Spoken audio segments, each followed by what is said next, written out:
Have you ever felt that strange isolation when you notice something others simply refuse to see?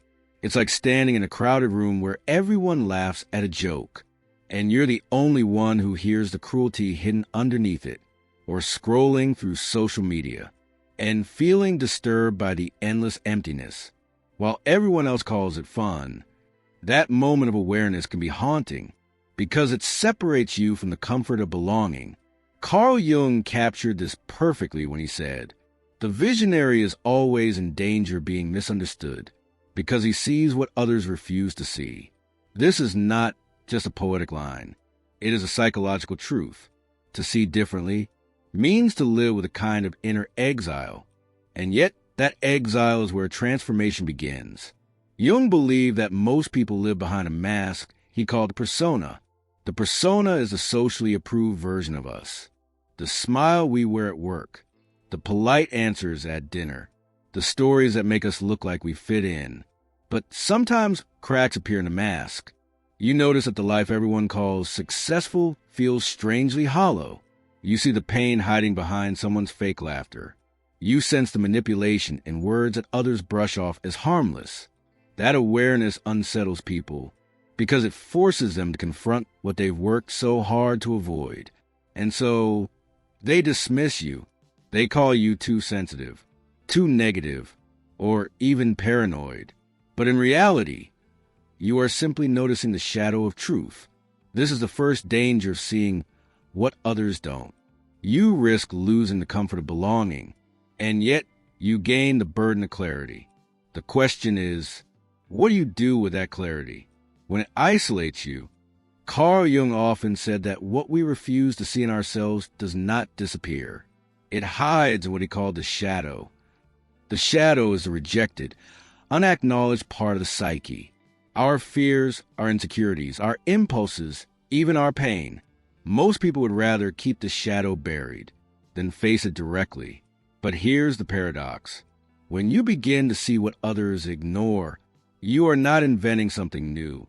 You are simply noticing the shadow that everyone else has pushed out of awareness.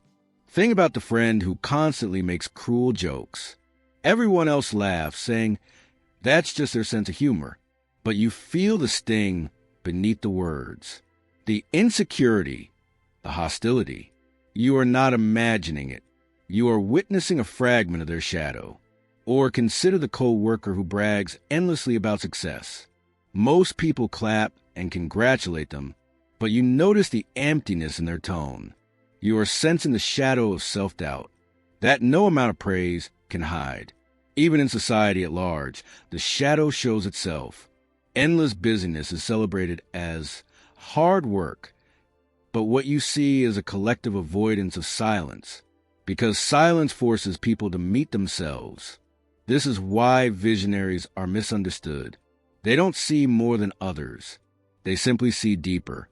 But when you confront the shadow, you are also confronting denial. And denial is protective.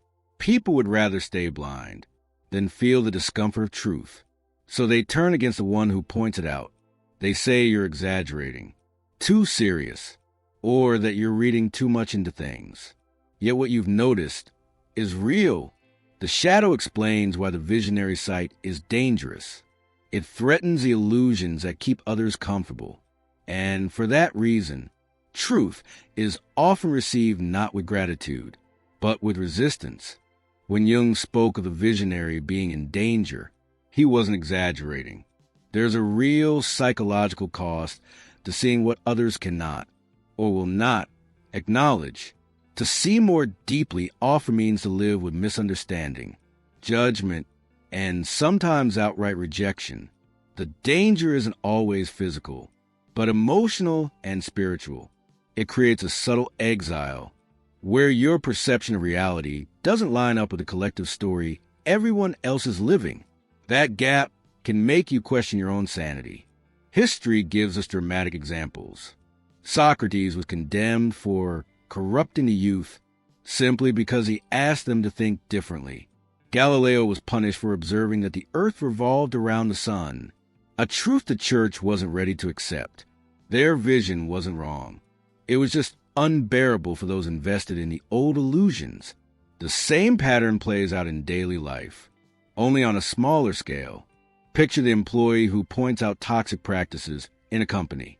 Instead of being heard, they're labeled negative. Or the friend who warns someone about the subtle control in their relationship, only to be accused of jealousy. Even in family life, the child who notices hypocrisy between what parents say and what they do is often silenced with, "Don't talk back." Each of these moments shows the same dynamic. When you reveal what's hidden, you threaten the fragile order that others rely on. And here lies the danger. Being consistently misunderstood can lead to self-doubt, loneliness, and even depression. When your reality collides with everyone else's denial, it can feel like you are the one who's broken. But Jung would argue the opposite. You are simply closer to the truth. The real risk is not that you see differently, but that you might abandon your vision just to be accepted. Carl Jung believed that the ultimate goal of life is individuation, the process of becoming your true self, distinct from the masks and roles that society imposes on you.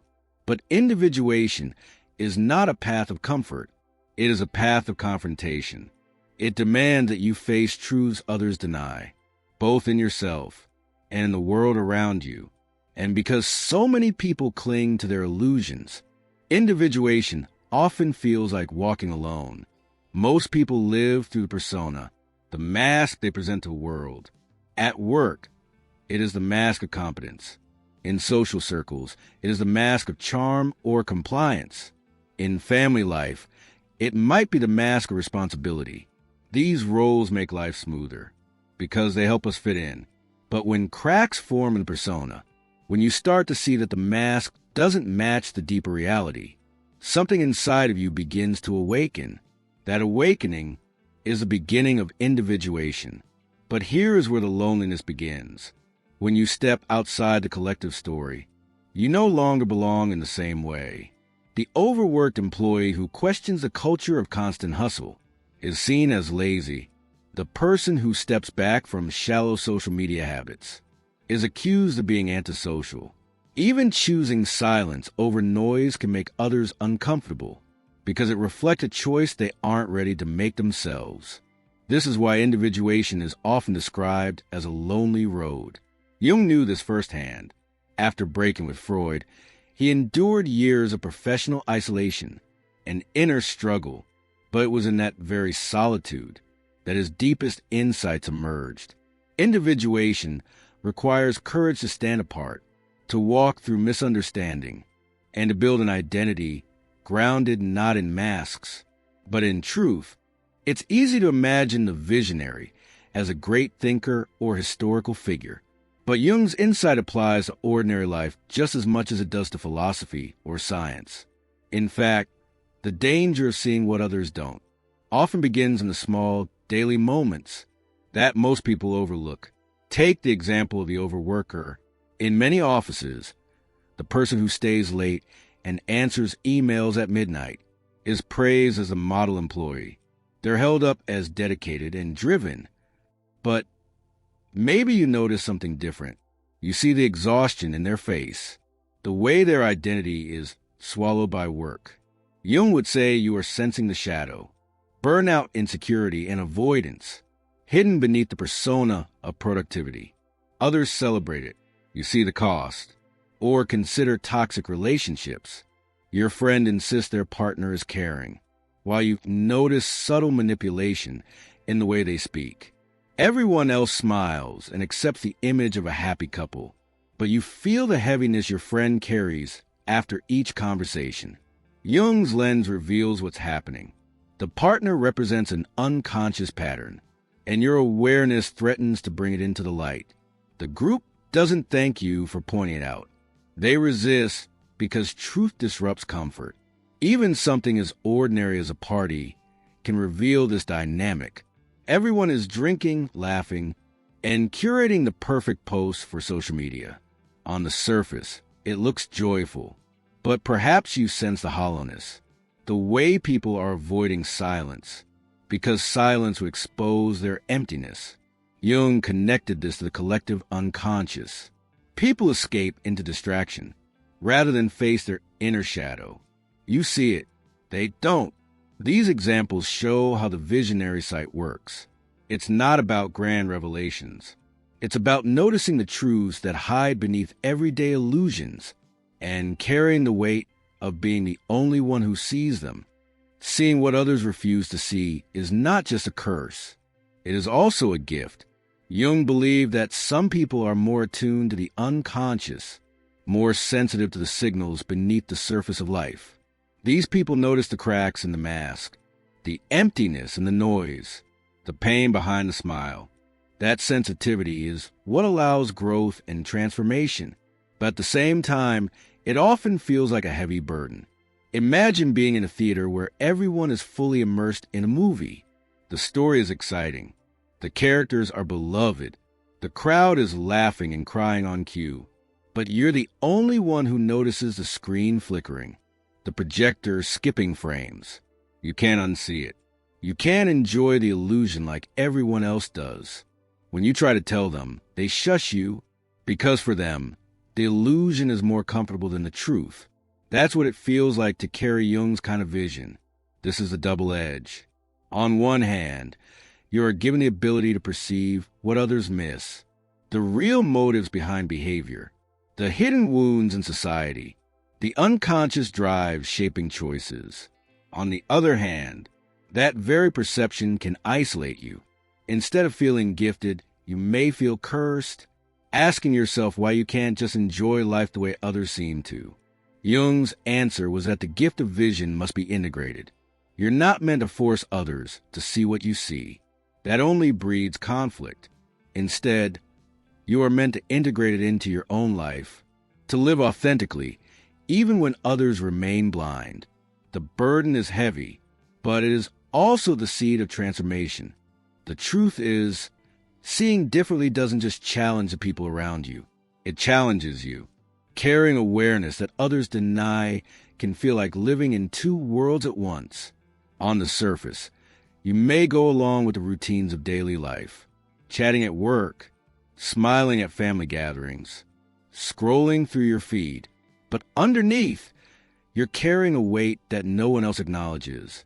That gap between what you see and what others accept can be emotionally exhausting. Many people who feel this way begin to question themselves. Am I too sensitive? Am I imagining things? Why can't I just relax like everyone else? This self-doubt is part of the danger Jung warned about. When society misunderstands you, it's easy to internalize that misunderstanding until you begin to silence your own perception. And that silence can lead to loneliness, even depression, because a part of you knows the truth, but is constantly told not to trust it. Jung himself lived through this tension. After his famous break with Freud, he entered years of what he called his confrontation with the unconscious. He experienced visions, dreams, and deep inner turmoil that many around him dismissed as madness. For Jung, it was not madness. It was a fertile ground where his greatest insights grew. But imagine the emotional toll, to be seen as unstable, when in fact you are navigating truths that others simply can't handle. This is why vision feels dangerous. Not because you are wrong, but because you carry truths that the collective wants to bury.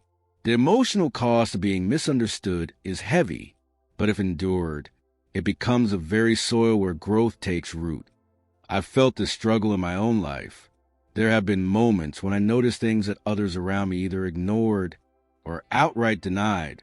I remember watching a close friend throw themselves into constant work, bragging about late nights and endless projects. Everyone admired their drive, but all I could see was the emptiness in their eyes. I tried to say something once, tried to ask if they were okay, but the response was quick. You worry too much. I'm fine. And so I stayed quiet. Yet inside I knew they were running from something deeper. Another time, I saw the cracks in a friendship long before it broke apart. I sensed the resentment hiding beneath forced laughter, the subtle coldness that others brushed off as nothing. When I tried to point out, I was told I was being negative. Months later, the friendship collapsed exactly as I had feared. By then, no one remembered my warning. I had been dismissed because what I saw was uncomfortable. In those moments, I doubted myself. I wondered if maybe everyone else was right, and I was simply overanalyzing. But the older I get, the more I realize Jung's words ring true. To see differently is to be misunderstood. And yet, that misunderstanding doesn't mean the vision is wrong. It means the vision is ahead of its time. Carrying that awareness is heavy. It can make you feel cut off, even lonely. But Jung taught me something important. Vision is not a curse. It's an invitation. An invitation to trust your perception, even when others don't. An invitation to walk through discomfort instead of hiding behind masks. When I think back on everything we've explored, one truth keeps echoing inside me. Most of us are not living the life that truly belongs to us. We're living versions shaped by fear, judgment, and expectations.